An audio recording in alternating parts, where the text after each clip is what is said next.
What it do, what it do, what it do. What's up, guys? You already know who it is. It's your boy Senpai Sky, and we're back at it again with another lit video, because every video we do is lit. And today, guys, we are going to be covering the best epic commander in Rise of Kingdom, still to this day in 2021. We're going to be going over skills, talent tree, and other commanders you compare them with in the early game of Rise of Kingdoms. So let's jump right into it.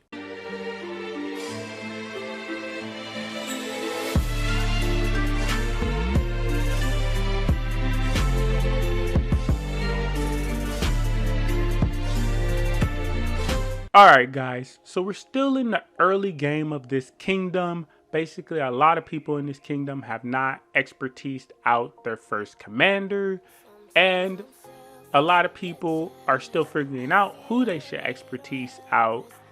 Unless they're a whale, they probably already have a lot of, epic commanders expertised out and everything like that, because they're spending quite a bit of money, things like that on this game, which we haven't just yet, but we're planning on to. Now, the first epic commander that I strongly recommend to expertise out, which is the best epic commander, and that is Sun Tzu. Now, the way you can get Sun Tzu is if you started off with China as your first civilization, then that's a way you can start off with him freely when starting the game, which China is the best starting civilization. I have a video on the top 5 civilizations, which is up top, that you guys can click on right there if you guys want to watch that video. I strongly recommend you guys watch that video either now or after this video you come back to it and watch it. Now, another way you can get Sun Tzu if you don't start off with China as your starting civilization is that you go to the tavern and you can either get them out of silver chest, which I'm popping right now, didn't really get anything good, or if you guys have gold keys, then you can get them out of this middle chest. You pop the middle chest and you guys can have a chance RNG basically of trying to get his sculptures or pulling all 10 sculptures of him. You'll see a picture of him pop up and you'll unlock Sun Tzu. Now, Sun Tzu, his skills is definitely what makes him the best epic commander in the game. And the reason why is that is, if you take a look at his first skill, is an AoE, which is beautiful. Now, this AoE deals direct damage up to 3 targets in a fan-shaped area, which does a damage factor of 450 and deals additional damage to targets on the next turn, damage factor of 150, and Sun Tzu gains additional 50 rage for each target hit. So if you have all 3 targets in there, that's 150 rage. It's beautiful. As you guys can see down here, I have everything maxed, so 450, 150, and 50.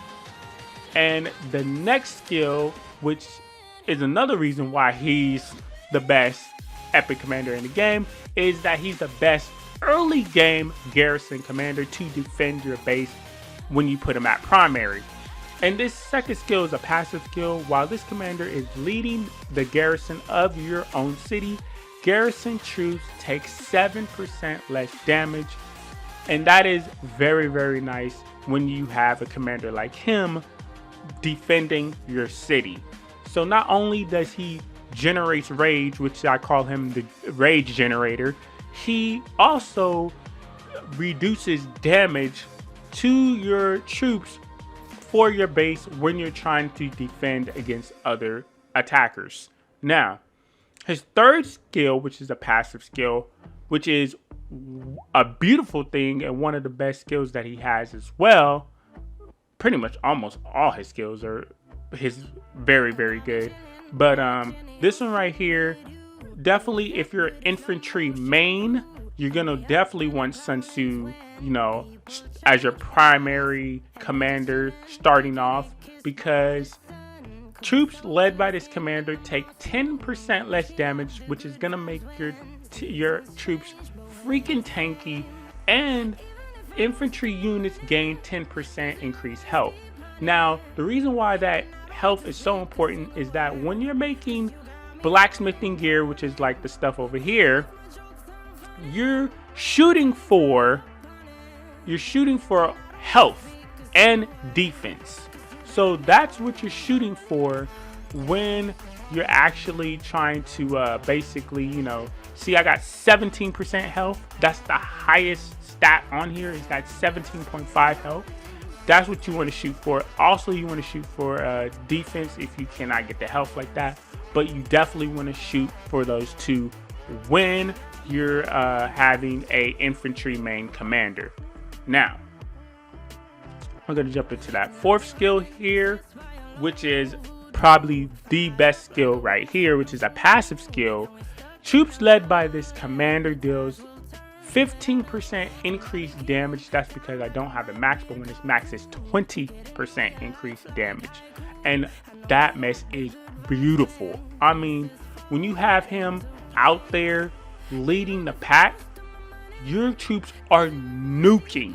And I mean nuking other troops, especially when you have them with another good paired commander as a secondary. They're just ripping your troops apart.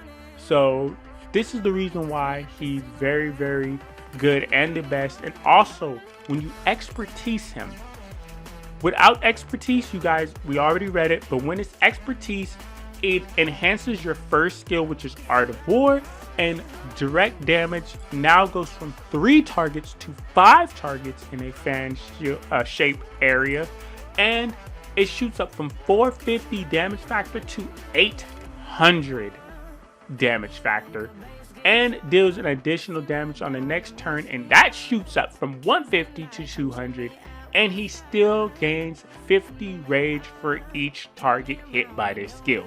So this man is just generating rage when hitting all these people from this skill. So you definitely want to get this man expertise out as soon as possible. And now we're going to be jumping into these talents. Now the first build here that you guys are most likely seeing right here is open field and all infantry build. This is definitely what you want to build for all infantry when you're an infantry main.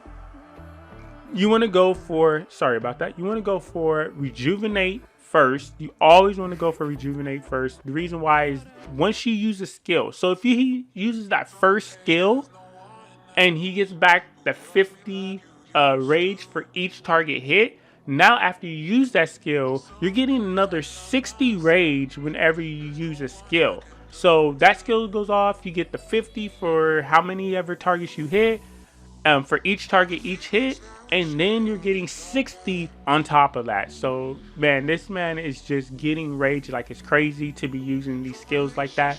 You definitely want to go over here and get the shield right here, which is, reduces skill damage taken by 6%, which makes you even tankier. Also, you want to get troops led by this commander, deals 3% increased skill damage. So you're just stacking on the skill damage and you're stacking on the tankiness. Then you want to stop right there and you want to now come up here and you want to start building into this tree, into the infantry tree. You want to get Undying Fury, which normal attacks grant more additional rage. Then you want to get Iron Spear, and infantry units led by this commander deal additional 9% damage to cavalry. So you definitely want that. And then you want to get up here and you want to get Snare of Thorns, which basically this is so OP, man. I love this skill right here, or this talent right here. This normal attacks have a 10% chance to reduce the target's march speed by 20% for 2 seconds. So if somebody's running from you because you're nuking their face off with, like, let's say Sun Tzu and Osman, then they're going to be slowed down and you can just keep welling on the back of their head and just nuke their face off and just take out all their troops right then and there. Send them back to their base to where they have to be healed up. Also, you're going to want to get this one, and then you want to definitely get this right here to increase that march speed. Then you want to come over here. You definitely want to get the double-headed axe, followed by Call of Pack, then coming over to Stronger Body and getting Hold the Line, which is a beautiful thing to get because when the army led by this commander contains only infantry, This gives troops a 10% chance to reduce the damage by 5% for the next 2 seconds after being attacked. So you definitely want that, which is going to go up after you put more points in it. And then you want to come over here and get elite soldiers. Now this one is beautiful because this is a triple threat buff stack. When the army is led by this commander, it contains only infantry units, which that's why I said you want to have this as your infantry only talent build. Then attack, defense, and health. Like I said, defense and health is what you want to stack on infantry, are all increased by 0.5, and it's going to shoot up once you put 5 points into it. They're going to go up by each talent point that you put into that. And then after that, come over here and just grab all these. Get this one right here. After using the active skill, increase the skill damage by 2% for the next 6 seconds. That's going to shoot up probably to 6%, I think, with max. And then this one is freaking beautiful. Now, nature is so good because normal attacks have a 10% chance to grant an additional 20% rage. So this is why I said this build is really good, because you're stacking rage. You have buffs for your infantry units. It's just amazing how good this build is right here. Then you're going to get into that that Sunset Canyon build. If you want that Sunset Canyon build, you're going to go and you're going to get Rejuvenate once again. Get that Latents of Power, which is enhanced additional skill damage by 4%, maxed out at 6% when you finally get that last point in there. But I think you're going to stop at 2 here, which you should be stopping at 2. Then you're going to come over here. You're going to grab this one, and you're going to grab this one right here. Then you're going to go over, get Undying Fury again, get Iron Spear. You're going to go over here, get a Call of Pack, get a Double-Headed Axe, get Stronger Body, and then you're going to stop on Hold the Line. So you're going to get Hold the Line, and that's where you're going to stop at. And then you're going to come back over here, and then you're going to finish this out as well, all the way over here once again. And you're going to have a beautiful build for Sunset Canyon. So you definitely want to build this for Sunset Canyon if you're going to be using Sun Tzu as your primary. Next, now we have the Garrison build. Now this build right here is very, very nice, especially for early game when you're having Sun Tzu as your early game Garrison commander, because you're not going to have Charles Martel yet, which will replace Sun Tzu later on once you get him. Now, once again, come in and get Rejuvenate. You're going to come in, stop over here again, come over here and get this one. And then you're going to come over here and go into Garrison. You're going to pick up EFS while leading the garrison of a city or stronghold. All damage dealt is increased by 6%. You're definitely going to want that so you can be hitting harder on these other commanders. And then you're going to get this one right here while leading a garrison of the city or stronghold. All skill damage taken is reduced by 15%. And this is going to make you even tankier on a garrison, so you definitely want that. Then you want to come over here and get IF, and while leading the garrison of a city or stronghold, all damage taken is reduced by 6%. So you're just getting even tankier again.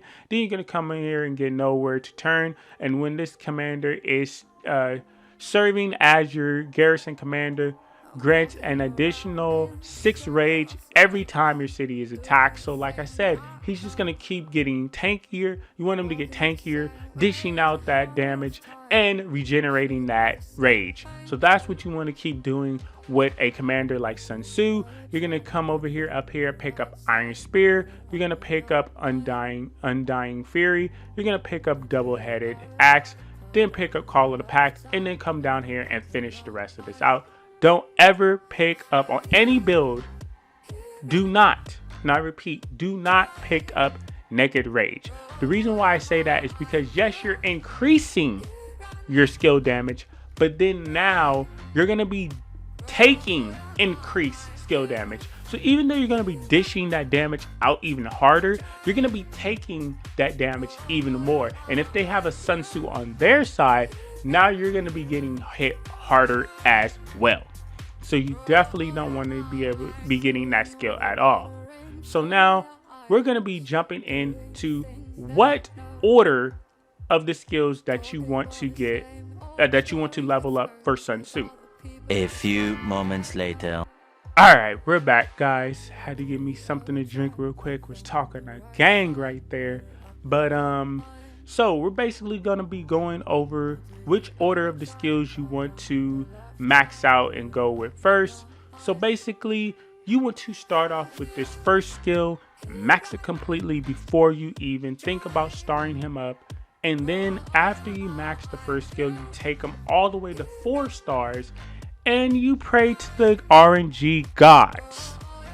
Pray to the RNG gods that these sculptures land on the 3rd skill and the last skill. As you guys can see, didn't happen for me, but you guys might get lucky and it lands on these 2 and you get those maxed out, and then you're able to just use the 2nd skill and max that one out later. But you definitely want these 2 and pray that these 2 get maxed out. But it's okay for me because, as you guys can see, I only have 1 skill with 1 level to get, and it's going to be 50 sculptures. I'm actually at 24 because I have 14 universal epic sculptures that you guys can use. You guys can use the epic universal sculptures to help out with this as well.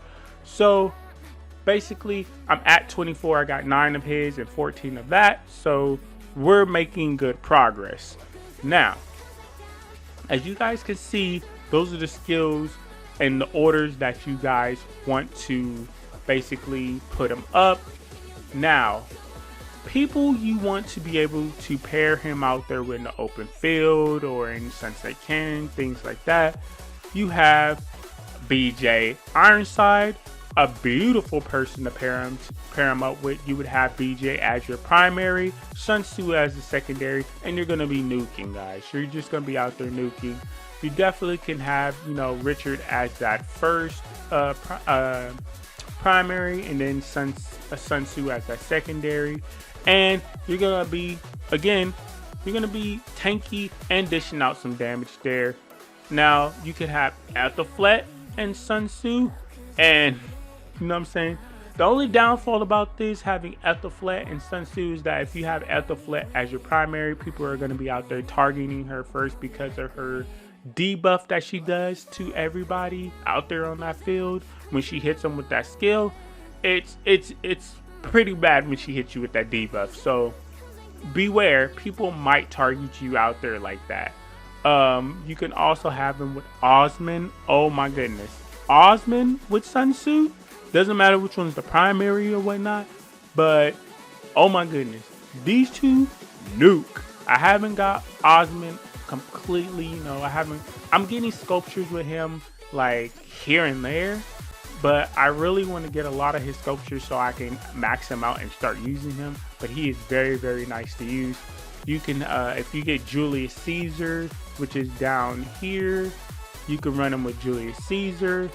You can run him with YSG if you have YSG. That's a nuking squad. Because they both do AoE, so they just rip your face off. And then you can also pair them up with quite a few people, I believe. Now, if you want Garrison, pairs, you can, you got Charles Martel. You can still have Richard. You have early game, my boy EM. Mwah, beautiful pair to have paired up as a Garrison. This skill go on, hit you with that decrease your defense by 25% for the first 2 seconds. It maxes out at 30% and it does 750 damage factor. Yeah, it's a very nice duo to have, I'm telling you guys. Or you can have my boy KM, also another good one to have as well too. Yeah, guys, there's just quite a few people you can use with the Garrison with Sun Tzu, but definitely you'll only replace Sun Tzu with Charles Martel as your primary once you have Charles Martel at like a 5-5-1-1, something like that. I'll have a video on Charles Martel a little bit later on how you should build Charles Martel and when to replace Sun Tzu with Charles Martel as your primary as well. So guys, with that being said, if you guys enjoyed this video, if you guys got some good tips and advice out of this video, then make sure you guys smash that like button, subscribe to the channel, and you hit that notification bell to be part of that notification gang. It doesn't cost you anything, guys, so please consider that. It would help me out, you know, getting some more subscribers and being able to help you out, help you guys making more content, and you know, giving you more commanders that you guys can be using, builds and other things like that for open field, all that good stuff. So guys, with that being said, I will see you guys in the next video. I am out. Peace.